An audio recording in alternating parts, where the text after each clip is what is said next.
Good morning, everybody. I see that we've got loads of participants coming into the room, so a very warm welcome to those that I haven't said hello to yet. We are very honoured to have Eileen and Nancy with us this morning, the co-founders of Cucumber Clothing. And with many of our events, we are getting more and more interest in an opportunity to meet and hear from our founding members. Those are the business members of the women's chapter who are going to be sharing insights with us as part of the series of online events that we're running. So Nancy and Eileen, thank you so much. You're going to be talking to us this morning about how to build a successful fashion brand. You've had quite a journey, and I'm really grateful, and I think I can say on behalf of all of our attendees as well, for your openness and honesty around this journey. I know you've got some really valuable insights to share with us, and many things that are going to be kind of implementable for those that are attending today. So thank you very much.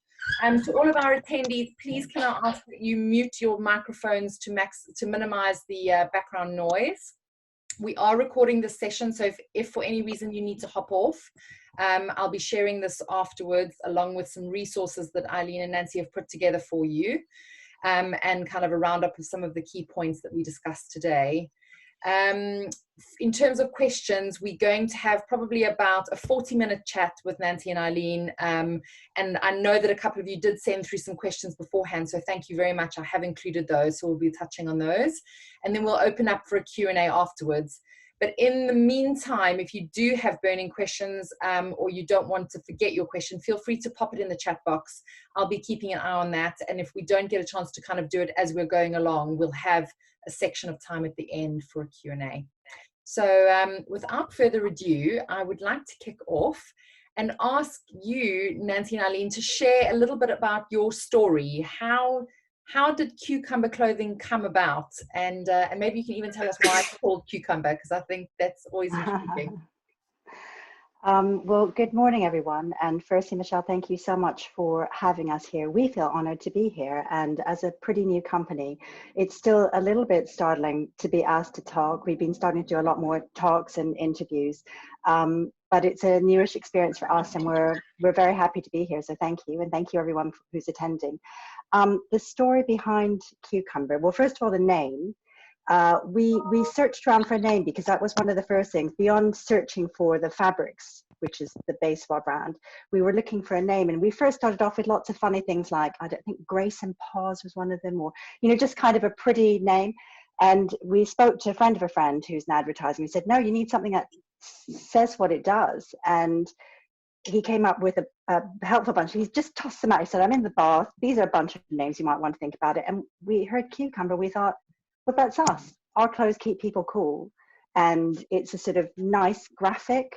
It's memorable, and even people for whom English isn't their first language, actually, they almost immediately get the whole cool as cucumber thing. So that worked really well.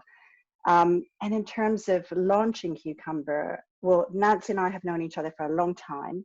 Two of our kids became friends at the school gate almost 20 years ago, and they're still great friends, and we're still great friends. And one of the things that we share is a love of exercise. I was going to say sport. Nancy plays a lot of basketball. I do a lot of yoga. I used to run. She runs now. We train a lot, and we kept thinking, well, we know that the clothes that we use for working out are just fantastic. They move with your body. They dry in 2 seconds. You chuck them on the floor. They never crease. And we thought, why can't we have a yoga day every day, all day long? Why does it just have to be when we're working out?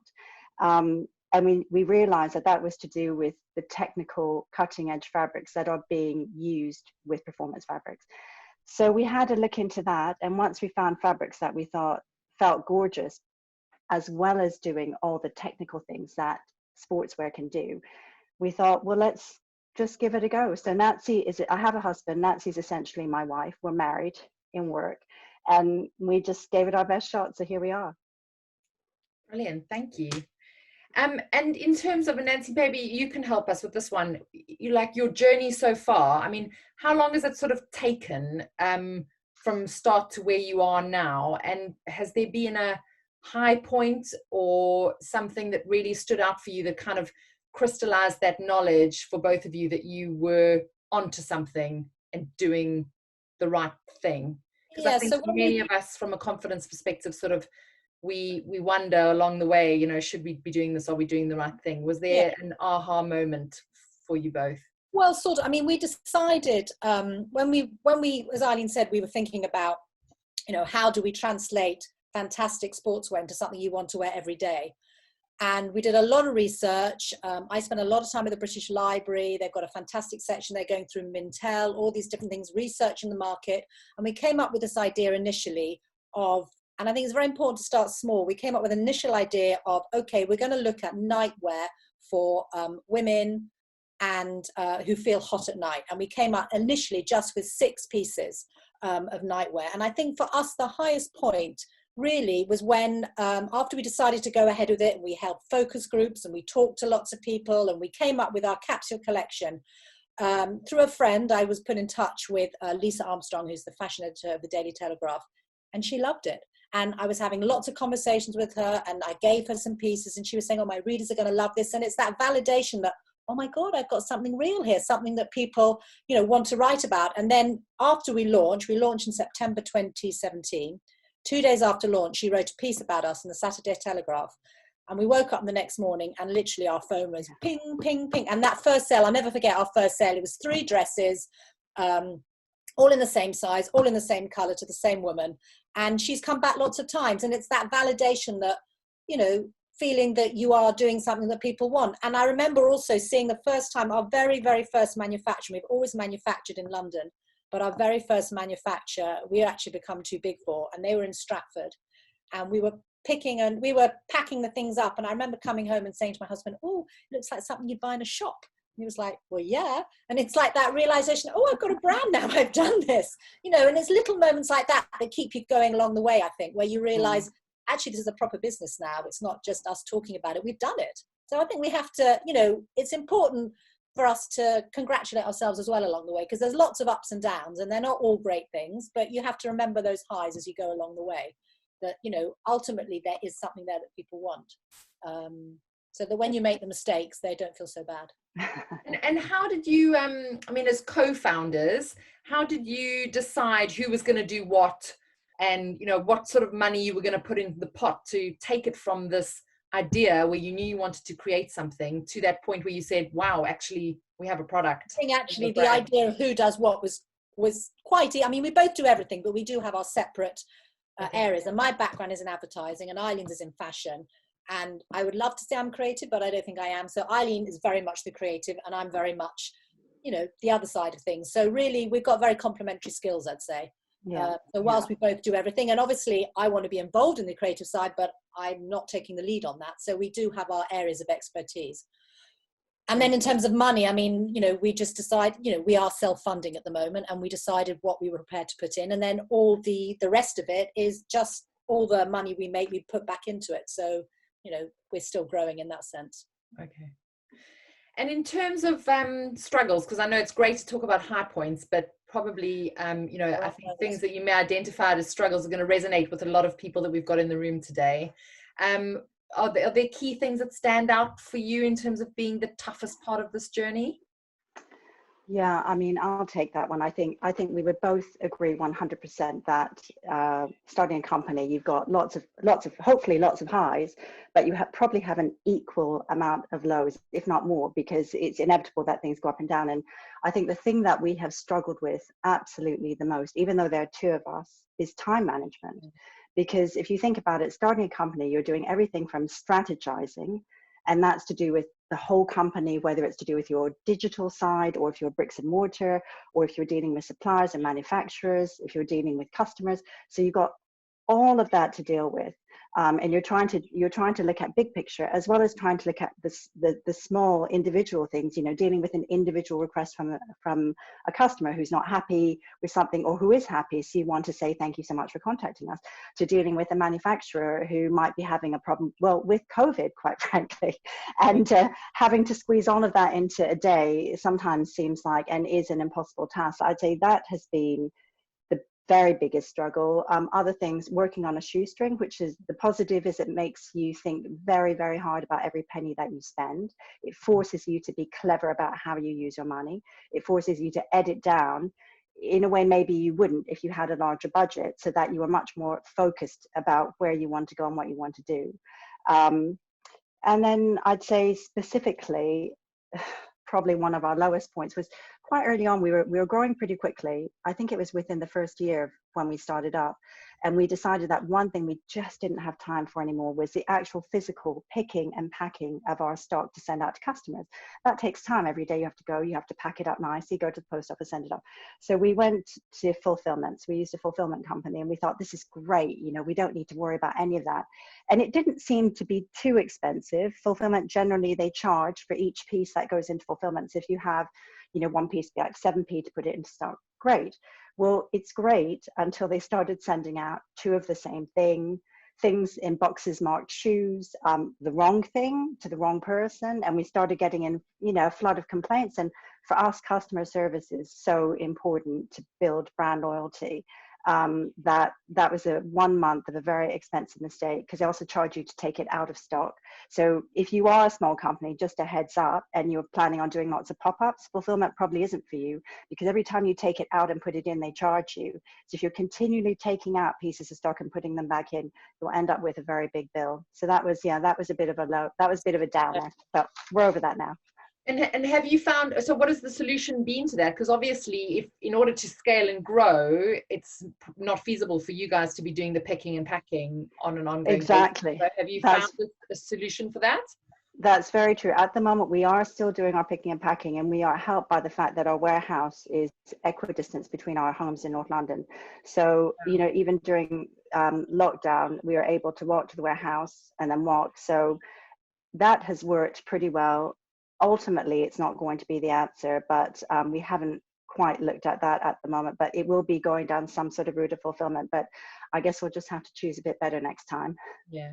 Well, and so we know now if we buy something from you that it's been very lovingly picked and packed. With our fair hands. Fair hands. And I think, I mean, someone had sent through a question, and I know that you've touched on this already, Nancy, but it was about kind of what truly moved the needle for you in those first couple of years of operating. I mean, you have grown pretty quickly, considering you only launched in 2017. How, you know, aside from that piece of media coverage, has there been anything else that really accelerated the growth of the business and put you in the spotlight, or even caused a flurry of sales where you sort of thought, wow, yes, we're onto something here? Well, yeah, I mean, so just to recap, obviously, publicity for us, I mean, every time we get a piece of press, it's fantastic. And another high for us was, I think it was in 2018, there was an incredibly hot summer, and Eileen and I were both at a sort of a business meeting in the city, and our phones kept going, and we hadn't realized the Daily Mail had written about the top ways to keep cool for you and your pet, and we were number one. So things like that are great. Those are real highs, and things like that do move the needle. And I would say also, in terms of moving the needle, slightly we changed. So when I said we launched just with 6 pieces of nightwear, it's customer feedback that moves your needle as well. So people were coming back and saying things like, this would be great for my breastfeeding daughter. This would be great to take on holiday. Wow, it doesn't crush. And that's when we started thinking, hang on a minute, this isn't just about nightwear. This is about clothing. This is about moving things in, you know, comfortable loungewear, leisurewear. And we realized there's a much bigger thing there. And that's really why we, you know, I think it's important when you start to be focused, because you don't want to try and be all things to all people, because you'll never achieve anything. But it's also important to listen to your customer and realize where there is scope to actually improve and expand your offering. Brilliant. That would be the first thing. Has that been particularly relevant for you now during COVID and the situation we're in?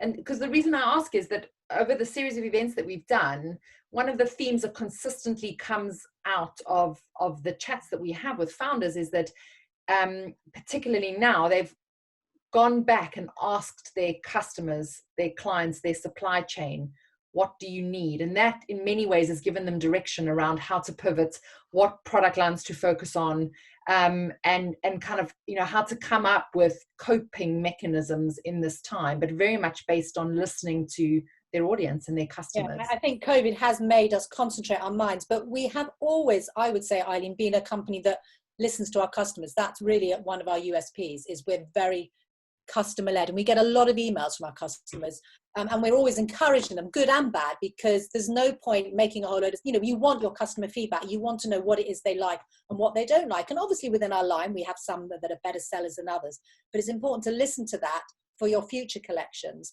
And I suppose it's just about listening. And we're very fortunate, and I'm sure we'll come on to this, about the fact that we do everything in such a small radius that we know our supply chain so well that we're able to talk to them the whole time anyway. So we're always listening and we're always interacting. And I'd just add to that nowadays, as an e-commerce business, we're very, very lucky. And anybody who's thinking of starting an e-commerce business, or who is indeed running an e-commerce business, will know that there's an enormous amount of data that you can get off the internet, so off your platform, selling platform, off Google Analytics, and it's all free. So it's quite easy to harvest that data. But I think that data is very important, very pertinent to your selling and to your success. But I think hand in hand, that does have to go with customer response. So, we've done really well with jumpsuits. So that was a bit of a shot in the dark when we did our first jumpsuit. We weren't sure how it was going to go. Bit of a slow burn at first, but we basically practically sold out of everything. We're just doing a new one. Pre-orders have flown off the shelves. We're already almost sold out in some sizes. And that is because we can see that they sold well over time. But if we only looked at the first tranche of analytics, we wouldn't have said jumpsuits were that great. It's only because we kept getting feedback from saying, oh, I love jumpsuit. Oh, thank goodness you've done one. That I've used it for travel. Somebody's sleeping in their new jumpsuit. I love it to sleep in. It's fabulous. And so melding the two together has been a really powerful tool for us to decide which way to move forward into. Brilliant. And in terms of, obviously your base is e-commerce now. Is there a dream or a vision at some point to have a physical retail space? I know retail is a very, very challenging environment now. For us, we've been, do you want to, I was just going to say, for us, it's been, we launched very much as an e-commerce brand. And actually, we have had a little bit of bricks and mortar, but it's very, pinpointed. So it's been in spas and places like that, because we're very much a leisure brand. And that's worked really, really well for us. In terms of being in a store, I don't know, say like Selfridges or whatever, it's not that we'd say no. It's a very expensive way forward. And I think, we are about the fabric, so it's important people feel the fabric. But I think bricks and mortar's changed a lot, and it's something that we'd look at, but tentatively. We're still very much, I think the way forward is e-commerce with possibly little bits elsewhere. We were. And I think the spa area is growing, and when spas come back, that would be an area for us. But traditional bricks and mortar, wouldn't be a main for us. Yeah, and I would say that at the moment, anyway, even before lockdown and COVID, the high street was changing a huge amount. And when we've had talks with other brands who have been in the sort of very large, well-known department stores and have had space there, they use it in a very different way. They don't use it to actually increase their revenue. In fact, they might lose revenue being on the high street. They use it as a showcase for their brand. They can say then on their website, we're in Selfridges, we're on the second floor, it's great. They can do a whole thing around that. Then they can get new customers who come in who can actually see their merchandise and buy from there. Whether or not they're actually making money from it is a different thing, but they're using it as a form of marketing or PR. And I think probably if that did happen for us, we would use it in the same way. I think unless you're an enormous brand like, I don't know, Miu Miu, Marni or Gucci or something, you probably won't make the revenue from that kind of platform anyway. So and just to kind of take a step back, because I think we've spoken about, we've touched on the fabrics and the concept, and I know that you're both very passionate about your why. Will you share with us what your USPs are? Because obviously fashion is a very crowded marketplace, and many people have aspirations to launch brands in that space. But how did you go about really kind of carving out your niche and differentiating yourself based on your why? I would say really the most important thing is to find your USP and do your research there, because like you say, there are so many different fashion brands out there, and everyone has to get dressed in the morning, so why would you choose cucumber as opposed to something else? And actually in the notes that we've given you to hand out, I put a reference to it's a Why TED Talk by Simon Sinek, and I really recommend that people listen to it. And he talks mainly about Apple. Why would you buy an Apple computer rather than something else? But for us, it's really that golden circle where you have the why in the middle, and then you have the how and the what. So rather than looking from the outside, what do? We make clothes. It's looking right in the middle, and why do we do it? And what we like to say is the why is that we're disruptors. We're doing something completely different, something completely unusual. And our USP really is that we're doing that different thing by using these amazing technical fabrics that feel fantastic, the sustainable, all these, different qualities that we're investigating. And what are we doing with them? We're making clothing. So ultimately, yes, we're making clothing, but it's all about how does it make you feel? So why would you buy from Cucumbers rather than something else? And in that why is not just about being disruptors, but it's about building our Cucumber community. So we would say, we have a very engaged list of people who sign up to our newsletters. And as Eileen has said, we have lots of customer feedback about things. So it's all about trying to encourage people to communicate with us. What do they want us to do? How do they see, what kind of styles would they like in the future? But not just about the clothing. So in our newsletters, we try and talk not just about, we're also supporting other women-led charities and things. We've just teamed up with Women in Travel, who are an enterprise looking at bringing marginalized women back into the workplace. We've supported the Eve Appeal before. We've supported Prevent Breast Cancer. So it's building that community. And outside of COVID times, we've also once a month recorded vlogs with women who we think are interesting, nothing to do necessarily with clothing, who are doing something interesting that we think our customers would find interesting. And it won't be appealing to all our customers all of the time, but everyone will find something within a few months that think, oh, that's interesting. I didn't know about that person or what they're doing. So we're just trying to build that whole why of, why us? But I really recommend you, he probably explains it a lot better than me. I really recommend you listen to the TED Talk. It's really fascinating. And talking about the fabrics, because I think this is particularly interesting. Did either of you have a background in sustainability or in fashion tech or understanding sort of technological advancements in fabrics, or is that something that you really had to learn? Really, hasn't it? Yeah, we've learned it on the hoof. As Nancy said, my background's in fashion, but it was very much traditional fashion. And I think that when we started the company, one of the things we did, and everyone always says, oh, you have to have a business plan. You have to have a business plan. So we, duly went off and wrote a business plan. And actually, when we looked at it last year, we hadn't looked at it for ages, as one doesn't with business plans quite often. We looked at it last year and we were really pleased to find that right at the beginning, we'd said that we wanted to create an ethical and sustainable company, because right at the beginning, what we did was we sat down and we said, okay, this is our idea, but what do we want it to look like? What would we want the best company to be? What does that look like to us? And that definitely meant we wanted it to be ethical, i.e. we wanted to know the people that we used, our suppliers, manufacturers, etc. And we also wanted it to be as sustainable as possible. And that has been a journey for us as well. So when we first started off, we had the factory, that was their default. They wrapped everything in plastic bags to take it from the factory to our warehouse. So over time, we just decided, okay, well, we don't want that anymore. That's the last bit of plastic in our chain. So we did some research. We found an English company up in Lincolnshire who makes these vegetable starch bags. So now everything's in a vegetable starch bag.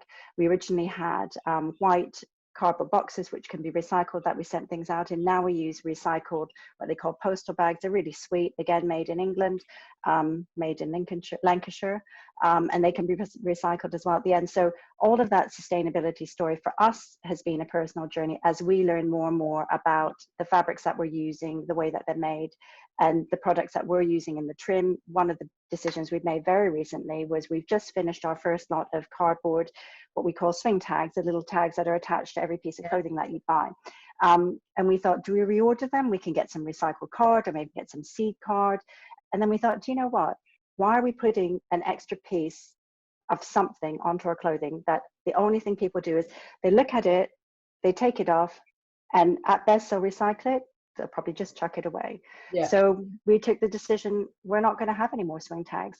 So I think as with everything else, with any business, it's an evolving journey, but it's been very, very educational for us. And that part of it has been really nice. And is that something, do you think we all have a responsibility in terms of those of us who run business to keep an eye on advancements and to keep trying to be more and more sustainable. Because I think, and we've run a lot of events around sustainability, one of the key takeaways always is that you don't have to have everything together all of the time, but as long as you're making an effort, I completely agree with that. I think yeah, it's very difficult, because when you look at it, you think, I mean, if you looked at the beginning, you think, oh, I can't possibly launch a fashion brand, because how do I live up to that expectation? But actually, you just have to think, you just have to do the best you can at the time. And as Eileen says, as time moves on, you just improve a little by little by little. And I think it's just about staying true to your values. And, obviously making anything leaves a carbon footprint. So it's just about doing it in the best way possible and making those changes as new advancements happen. And, that's all you can do. Otherwise, you just never do anything. It's just the bar is set so high. I mean, I think one thing I would say, though, is there's a lot of greenwashing out there. And I read recently of a fashion brand, I can't remember the name actually, and I wouldn't say it anyway, but they said they were sustainable. And when I looked them up, they were sustainable in the sense that the people who worked at their office, they provided them with recycled toilet paper, and that they cooked on site for lunch. And it's like, how is that a sustainable fashion brand? So it's amazing how people will, and obviously that's a great thing to do, but it's, it's how you talk about it. So for us, it's all about fabrics that last a fantastically long time, fabrics that are well made, seasonless design. So pieces you'll wear tight, you will get a lot of wear out of them. And, that whole circular thing, if you don't want it anymore, send it back to us and we'll give you some money off your next order and we will recycle it. So it's that whole circularity. And I know there's a lot of talk at the moment about only buying secondhand, only buying reused. But at the end of the day, I mean, most women are quite fickle and we like new things. And there is a market for new clothing. It's just making it in the best way possible that will make it last a long time, and pieces that you want to wear for a long time that aren't. I mean, I noticed the other day that Gucci is now going seasonless.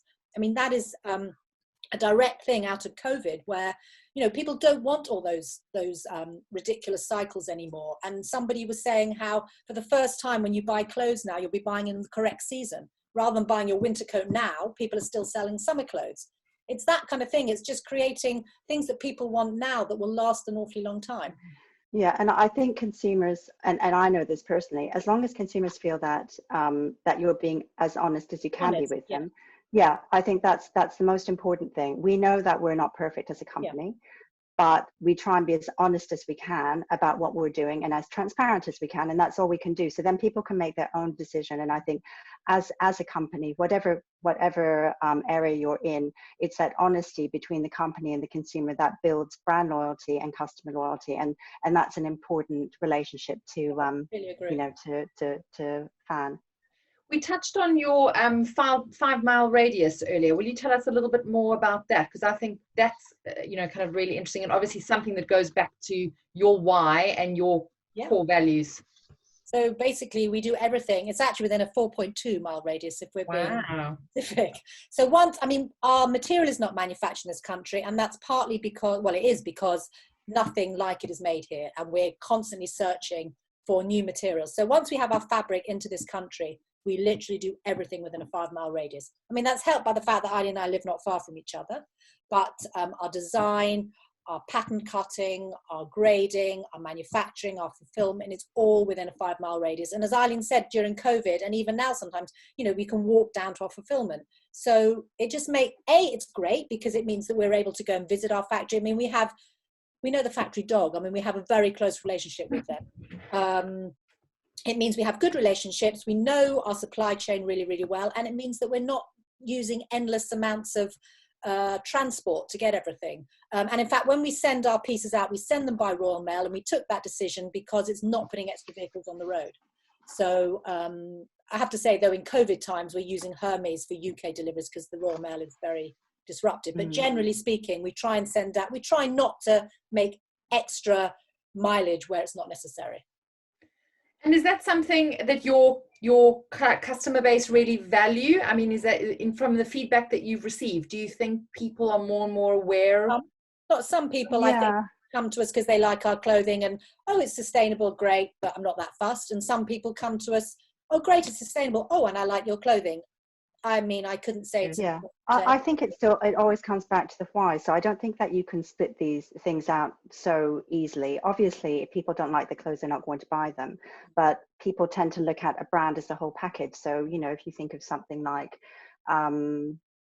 an Anya high march bag, most people think, oh, it's a luxurious bag. They might not even know what an Anya high march bag is, but in their mind it will be luxurious. With us, we want people to think that we are a brand that is, that is ethical and sustainable, that makes beautiful, luxurious performance wear clothes for every day. So it's one whole package. And I think that any brand that's starting up needs to think very carefully about that people don't just pick and choose, every bit of it. The most important bit is your product, but all the bits around it give you the why of why that customer will buy you and not somebody else. Why would somebody buy us rather than another lovely leisure wear brand? It's because they like not only the clothing, they like the whole story around it, and they like the feeling of our company. That's why they buy us.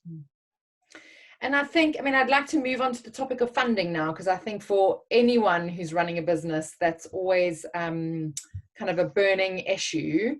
And Yes. as we spoke about quite a lot in the sort of promo and the run up to this event, we were talking about your experience of Dragon's Den. So I would love to know kind of from the beginning, how did you, were you fundraising already? What made you decide to put yourselves out there and put yourselves forward there? Because I think a lot of people are foolish, terrified, of the experience. And that's would have been a massive kind of leap out of your comfort zone. I should have imagined. It was a huge leap. Yeah, but it was one of those things, because I think at the beginning and even now, all these opportunities present themselves to you. They might just be, an invitation to apply for this, for an award, for this or that. And you try and do all of it because you don't know. It's sort of scattergun approach. You don't exactly know what works. You may as well try everything. And somebody said, quite a few people said, oh, you should apply for Dragon's Den. We thought, okay, we should apply for Dragon's Den. So we did. And we got back a very odd email, which made us think that actually we just missed the boat and forgot about it. And 8 months later, I think I was in Canada visiting my family, and Nancy called me on the phone. I was walking on the street, and she said, "Been accepted on Dragon's Den," which then the roller coaster started, because you're in the middle of a new collection, and actually Dragon's Den probably sucked up, I would have thought, about 30 or 40% of our headspace. It was very low. For anybody who's thinking of going on it, the plus point is you get a massive exposure to a new audience. The downside is not only does it suck up an enormous amount of time and headspace, you also sign away your rights to everything to do with anything you've done on Dragon's Den, whether it's, television, video, images, but also in any technology that hasn't even been created. So that's it. We're out there forever, and we belong to the BBC. So that is something to think about. And also it's television. So the whole experience, really, you do a huge amount of paperwork, you do due diligence, you have to back up every statement that you've made in writing. You're not allowed to take any notes on, and they really leave it to the last minute to let you know if you're going to be filmed or not. There are all these different stages. And even if you're filmed, you don't necessarily make the TV Exactly, show. exactly. You might not make it. Come to nothing. Exactly, because they want good television. And we were in front of the cameras for over 90 minutes. They distilled that down to 10 or 15 minutes, and they had their own take on it. They chopped the timeline up. So these are all things that no one tells you. You just find out. Really, yes. Yeah. But on reflection, it was good. I'm glad we did it. It was great PR. We did it. We didn't get funding. And to be honest, yes, we would have taken it probably if we had the right funding, but we did it for the PR, because it's free TV, and it was amazing the amount of people that came to our website from it. So I'd recommend it in that sense. It was fantastic PR, even though a lot of those people are not our customers. It has, people know more about Cucumber, but it was, like Eileen says, hugely time consuming, so much work. But I think actually personally for us, it's given us a lot of validation as well. And it was, it was a learning experience. And because I think there have been in the women's chapter community quite a few people that get approached to be on entrepreneurial type programs, or even if they're kind of things that are pilots that don't quite make it on. Would your advice be that if you had an opportunity to appear on television, even though you don't have control over how they slice and dice, and that you would advise people go ahead and do that? Or depends what you're after, really. They did very much decide they wanted us to be a certain brand, and that's how they cut it. And it's been fine, but we have spent a lot of time, but it can reinforce things that you don't want to reinforce. So the other thing to say on Dragon's Den, it was recorded over a year ago. So we've also moved on as a brand since that. So not only did they have their own take, but it was their own take as we were a year ago. And here we are a year later doing other things, and this pops its head up, and it's slightly not in line with what we're doing now. Yeah. I think it's, as long as you have a very clear idea of what you want to get out of it. And for us, the number one priority was to get exposure. Well, we received that exposure and we had excellent traffic from it. So on that level, we totally can't complain. You know, the fact that it wasn't quite the image that we wanted to portray, well, so be it. We got the traffic. So if I'm going to be, you know, just a bit black and white about it, it was definitely worth it. Yeah. And you said that you're still currently self-funded. Do you have plans to go out and fundraise, or what kind of channels would you be looking at? Are you looking for angel investment or?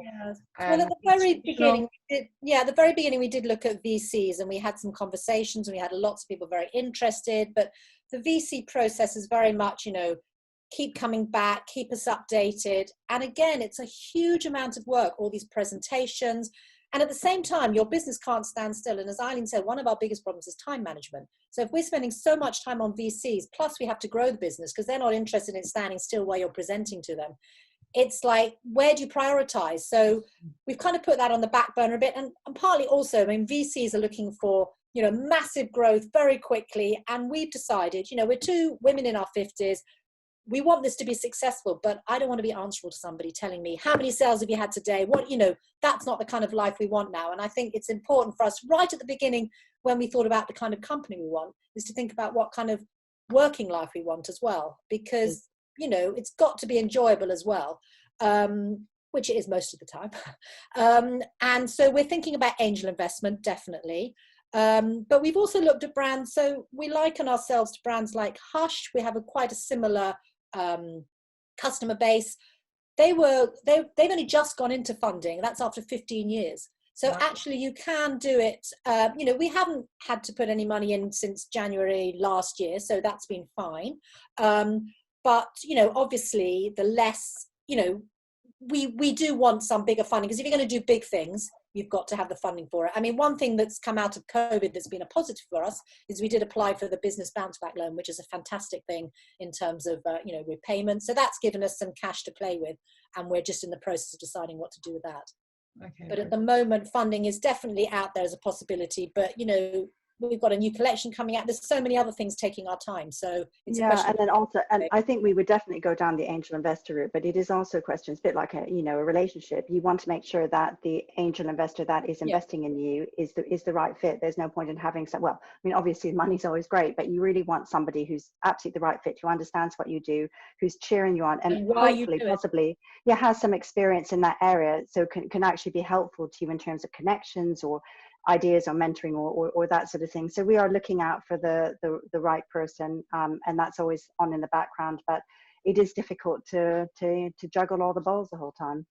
Yeah, absolutely. I know you met Julia Elliott-Brown recently, who's part of our community as well, and she runs Enter the Arena, which is a funding consultancy for women. And one of the key things that I kind of always go back to when I think about her advice is that when you're taking on funding, you really need to first start with thinking about what sort of business you want and what the vision is for your business. You know, if you're building a legacy business that ultimately you want to be involved in for the long term, then that automatically rules out certain kinds of funding. Yeah, absolutely. And I think there is almost this sort of romanticized notion around funding where people sort of think, oh, I'm going to start a business and then I'll take on some investment and I'll grow. And actually, as you said, there's a massive time investment around that in terms of really understanding what you want and where you want to take the business to. And then that dictates what's funding. Exactly. And then I know it's something that people talk about a lot, but I would also say that there is still a gender split in funding, so that if you have a product that is easily understandable by all genders, it's easier to get funding. If you have a very gendered product, which we do, it's more difficult. So a lot of conversations we had with very nice, intelligent people were men in their early 30s, and actually it was a little bit, you know, it wasn't like, oh, we get this.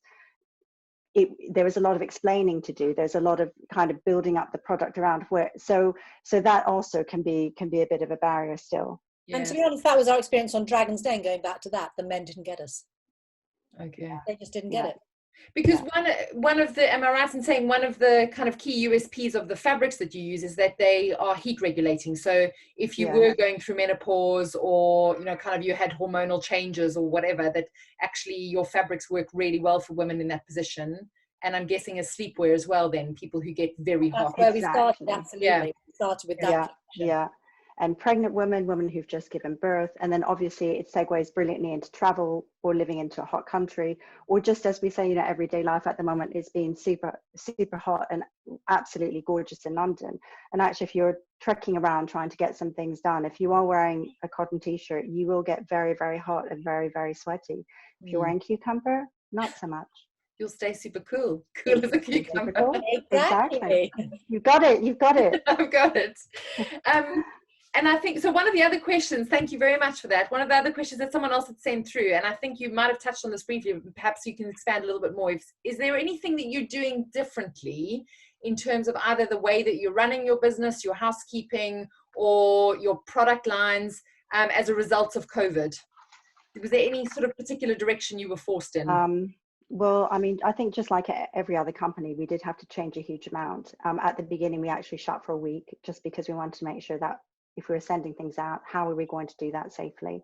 And how could we do that as hygienically as possible? So that took a bit of a rethink. But on a more general level, I think what we've understood, which is I think something that isn't just specific to us, but everyone has understood that, in fact, events like this work. Actually, they work. The technology is there. The technology works. We used to probably spend 3, sometimes 4 days a week going into town to have meetings, to have face-to-face meeting with people. And I think now we would be much more careful and choosy about whom we want to actually meet face-to-face, because this is incredibly convenient. And there are a lot of people who come from out of town to come and meet with us. Well, it's a hassle and it's expensive. So why wouldn't we move a lot more of these meetings online, which would, you know, save time, save energy, and works in, I'm not going to say exactly the same way. It isn't the same as face-to-face, but you could certainly have initial meetings online and then move to face-to-face. So that's been quite a big change, as well as, you know, all of these sorts of events. We had probably about 5 or 6 events where we were meant to be speaking this spring. Some have been cancelled completely, some have moved online. And again, it's, you know, everyone's realized it works, it's fine, you know, it's not so terrible. And the technology generally 99% of the time has worked. And I'd say the other thing that's really, that it's made us really think about is our website. So we are an e-commerce business. We're not bricks and mortar generally. All our traffic is driven through our site. It's made us look very carefully at our website and the analytics in a way we haven't done before to make sure that our message is coming across. So if you look at our website today, within the next 2 weeks, it will have changed and we will have rejigged it. We're just going through the whole process now of really looking at it and trying to distill down to what our why is and to make that really clear from the get-go. So that has been a big change for us, actually. And I think that has definitely been driven by COVID. I don't think we would have done it without having had the time and space to really look at it and experience our website as a customer would do. So that's, you know, so I'm not saying it's been positive, but there have been some things that it's made us really think about and made us the drawing board, really, which has been a good yeah. No, I think a lot of the founders in our community have said that, actually, that this has been a really interesting opportunity for them to get back into their businesses. You know, where many of them have had to furlough large numbers of their teams, etc., that they've actually had an opportunity to get back involved and, you know, in the creative process and in different sections of their businesses that really they hadn't been particularly active in or hands-on, and come up, you know, identify opportunities, tweak things, and find new ways forward, which there are some positive things coming out of it. Absolutely. Yeah. So in terms of your, because I mean, you've obviously given us a huge amount of insight through this chat, but in terms of your kind of top tips for new founders, because I think we definitely have some of those in the room here today. What advice would you be able to fire at us for things, practical things that people should We have got good top tips. We had to think about that, and we have got good. To be honest, I think the first one is, once you've done your research and think you've got something, you just got to go for it, because you know what? Just don't have regrets. You just got to take the plunge at some point, because you can only procrastinate for so long, and only in the doing will you know if you have an idea that works. And you know, really going right back to the beginning of our talk, you've got to be prepared for the ups and downs. It's not all going to be plain sailing.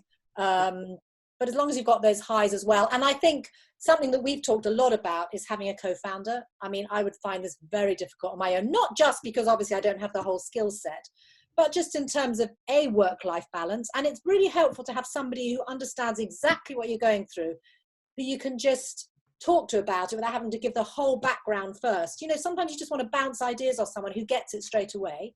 So that's important. Yeah. And I think statistically, actually, founders who have a co-founder do a lot better than sole founder, because you'd never go on holiday. Not that we're only going on holiday anyway. And also looking forward to that time when you get your VC on board or your angel investor on board, they tend to prefer people who have a co-founder or more than one founder, because if you're just one person, one single person, if something happens to you, that's it, the company's gone at the beginning. So most people prefer to have a co-founder, and I would definitely echo Nancy in saying having a co-founder is essential, because I just can't imagine how somebody does it on their own, the time management alone.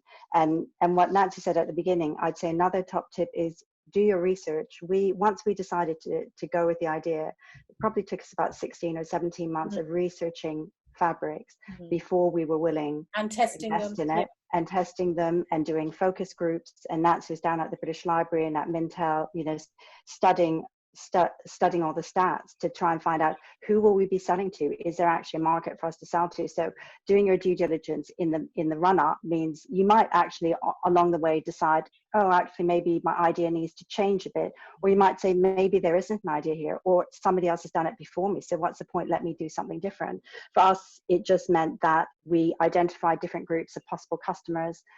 We identified other companies who were similar yet different, so we could look at their customer base as well. And then we identified, obviously, the fabrics that we wanted to use and companies we want to work with on that basis. And also within you know, the UK, within London, the companies, the manufacturers and sample graders, etc., that we wanted to work with. And having done all that research meant that we were on a steady platform for launching our business. That's key. But ultimately, if you believe in what you're doing, at some point, you just have to go for it. Yeah. You just have to do it, because it's, you know, it is, as Nat said, it's never the right time. It's never the right time to have a baby, get married, move house, move country. You know, it's never even the right time to change your hair color, because you think, oh, I don't know, maybe it won't look right. But sometimes you just need to think, you know what? I've thought about it enough. I just need to do it now. Yeah, brilliant. Well, thank you both. I'm going to open up for questions now. So, because I think we've got about, just 15 minutes left. Does anyone want to pop any questions in the chat or unmute yourselves and ask a question? Oh, ask a question, please. We answer everybody's questions. Yeah, we will, especially those of you who are just starting out. And I don't know, because we know it's an exciting but slightly tricky place to be. Hi, can you hear me? It's Amy. Yeah, Amy's got a question for us. Go ahead, Amy.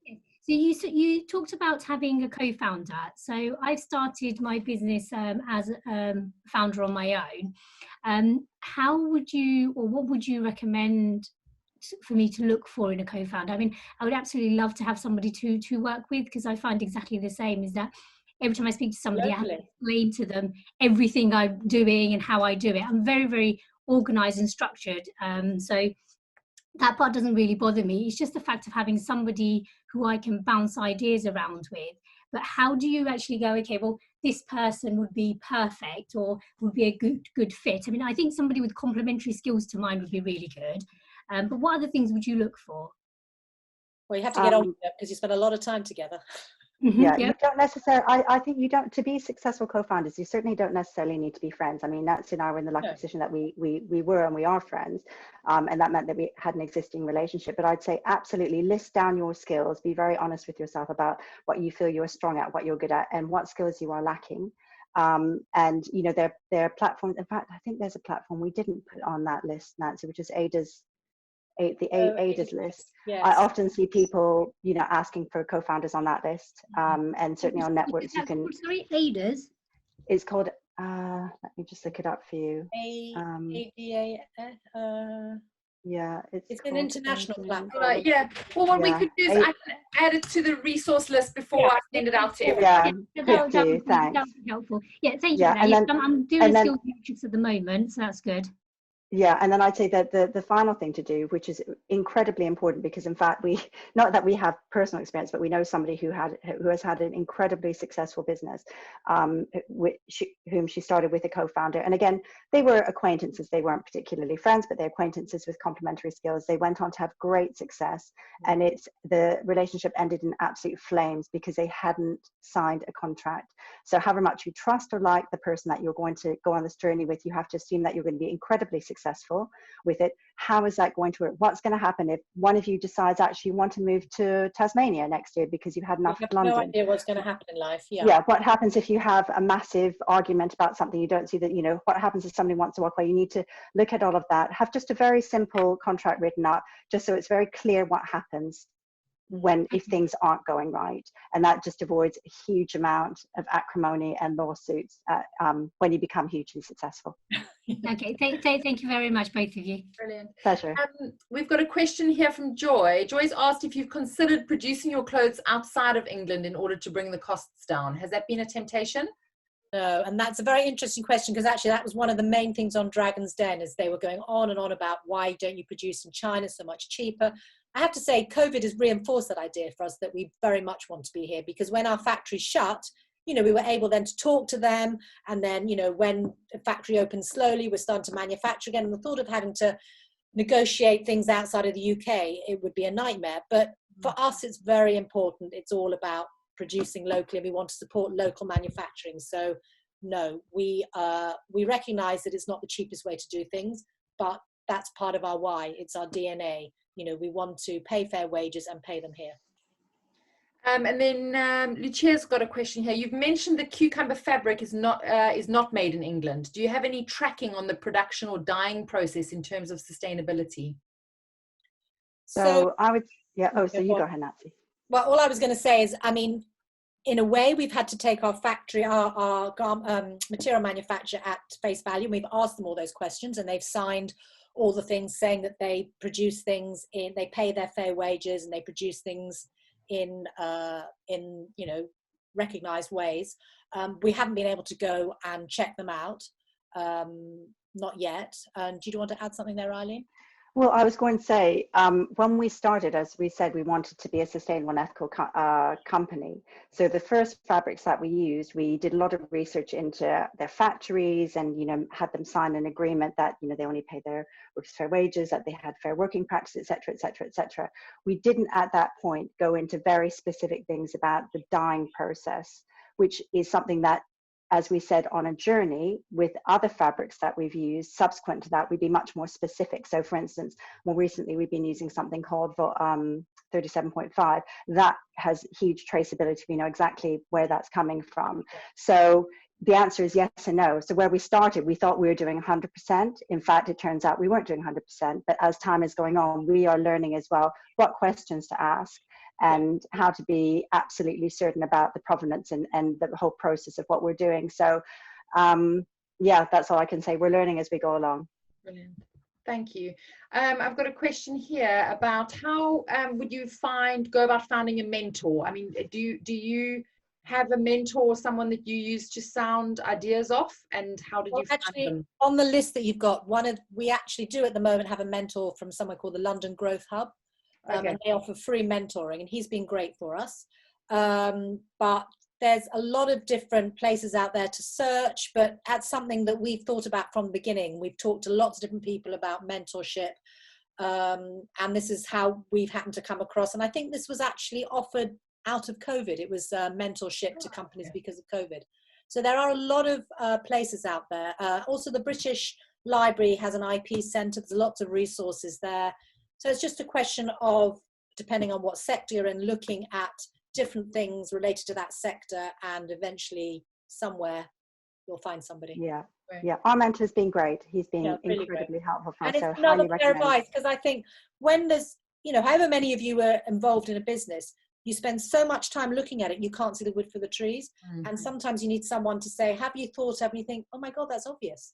You hadn't thought of it because you're so involved. Yeah. It's very important every so often to have someone else look at what you're doing to come at it fresh, I think. Yeah. And I mean, I would just add to that as well, Natasha, that if you give an opportunity to join any mastermind groups or anything like that, that's also really valuable, because, and don't just stick to people in your own sector, because actually people outside of your sector can give you a different perspective on the way that you're doing things. A bit like what you said, Nancy, now about not being able to see the wood from the trees. Kat, you have a question you wanted to ask. If you could unmute yourself quickly do you want to go ahead? Oh, I think I've done it. Yeah, there you go. Just wanted to say, first of all, by the way, I am wearing a strapless dress. At the beginning, it looked like I was naked. So I've kind of adjusted it slightly. Hopefully I don't look naked to anyone else. Like this, as long as you feel comfortable, Kat. Strange lady online, yeah. Very briefly, I'm Kat. Kat Turner, London. I've been going for about 15 months. And thank you so much today for all your insight and advice, really helpful. I guess you say you don't do wholesale so much and go into bricks and mortar. So I mean, two of the main ways that people drive growth are through otherwise e-commerce websites, e-commerce platforms, and driving traffic to your own website. And I think when I first got into this game, I didn't realize, you know, I thought build a website and they shall come, and they don't. you need to spend a lot of time and money trying to get them to your website. So yeah, enormous amounts of traffic, small conversion rates, etc., etc. We all know the challenges.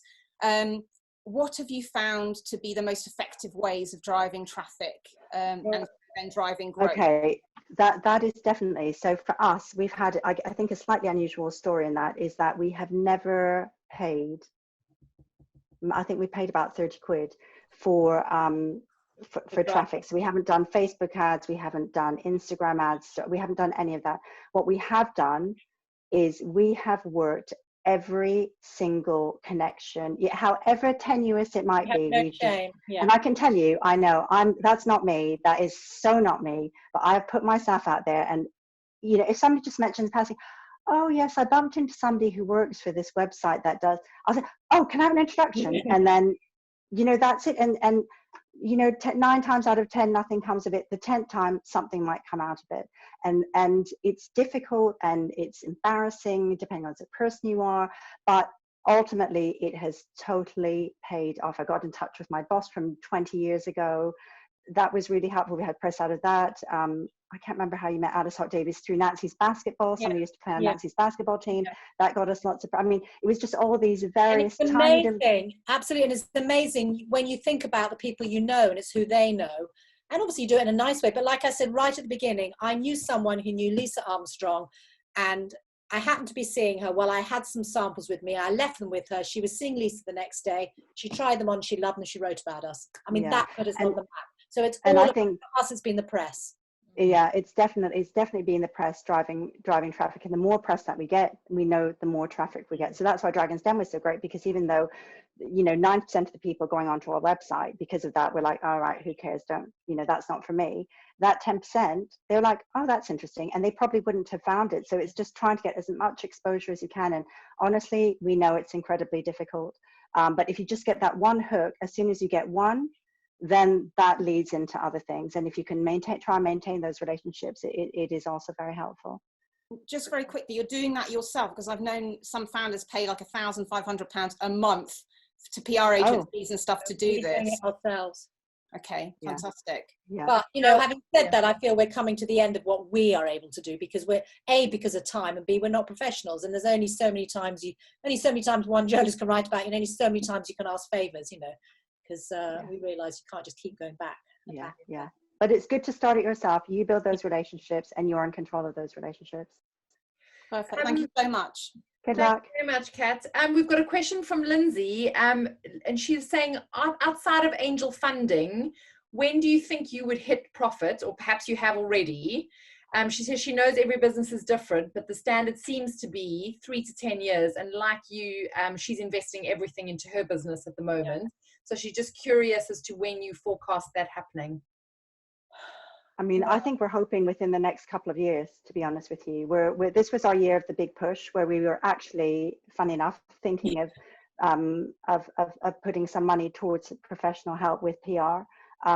Instead, we slightly swerved, and I think we might put that money instead towards help with digital. Again, that's an area that neither of us have any expertise in, and we recognize that there's a huge amount that we can do there that would probably help drive traffic that we're not doing. We don't even know how to do it. Yeah. And yeah, I think we would hope to, within the next couple of years, to reach profit. I don't know if that's being overambitious, but hopefully not. Brilliant, thank you. And Katie's asked a question about the location of your factory, I think, because you're also in manufacturing, Katie, so you'd be quite keen to know. Maybe that's something you can connect with afterwards, but can you say whereabouts it is or how you found it? I think we went to loads of different factories and chatted to them all, and we like these people. They did some test pieces for us, and they've been as I said, it's our second manufacturer. Our first one was a tiny one we discovered in Stratford in East London. And then this was the second one, and we've stayed with them. It's been great. Yeah, but please feel free to email us. Yeah, and we'll happily let you know. Yeah. So just to let you know, everyone, because we've now hit 12 o'clock, so we're at the end of our session, but Nancy and Eileen have put together an amazing resource list for you, which is really, really kind, especially since I know how busy you are.